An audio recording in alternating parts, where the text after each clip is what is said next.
అందరికీ నమస్కారం. ఓం శ్రీ మాత్రయ నమః. ప్రదోష కాలంలో శివుడిని పూజించడం వల్ల కలిగే ప్రయోజనాలు, ఫలితాలు ఈ వీడియో ద్వారా తెలుసుకుందాము. తిథుల్లో త్రయోదశి, చతుర్దశి ఎంతో ప్రత్యేకమైనవి. వారాలలో బుధవారం, గురువారం విశేష ప్రాధాన్యం కలిగినవిగా భావిస్తారు. ప్రదోషం అంటే రాత్రి ఆరంభం అనే అర్థం. అంటే సాయంత్రం 6 నుంచి 7 గంటల మధ్య కాలాన్ని ప్రదోష కాలంగా పరిగణిస్తారు. ఈ సమయంలో పరమశివుడిని పూజించడం, శివ పంచాక్షరి జపం చేయడం వల్ల మానసిక ప్రశాంతత కలుగుతుంది. విద్యార్థులకు జ్ఞాపక శక్తి పెరుగుతుందని విశ్వసిస్తారు. త్రయోదశికి మన్మథుడు, చతుర్దశికి కలిపురుషుడు అధిపతులు.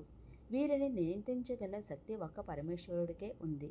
అదేవిధంగా బుధవారం, గురువారం బుద్ధి, వాక్కులకు ప్రతీకలు కావడంతో ఆ రోజుల్లో ప్రదోషకాలంలో శివారాధన ప్రత్యేక ఫలితాలను ఇస్తుందని చెబుతారు.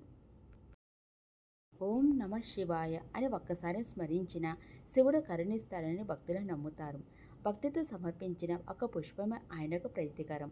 ముఖ్యంగా ప్రదోషకాలంలో శివారాధన చేస్తే విశేషమైన ఫలితాలు లభిస్తాయని శివతత్వం చెబుతోంది. ప్రదోషం అంటే పాప నిర్మూలన.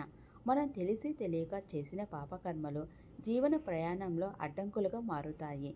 ఆ ప్రతిబంధకాలను తొలగించాలంటే పుణ్యకర్మలు అవసరం.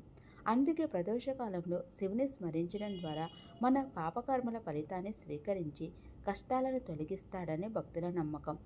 ఈ వీడియో మీకు నచ్చితే లైక్ చేయండి, షేర్ చేయండి. ఓం నమ శివాయ అని కామెంట్ చేయండి.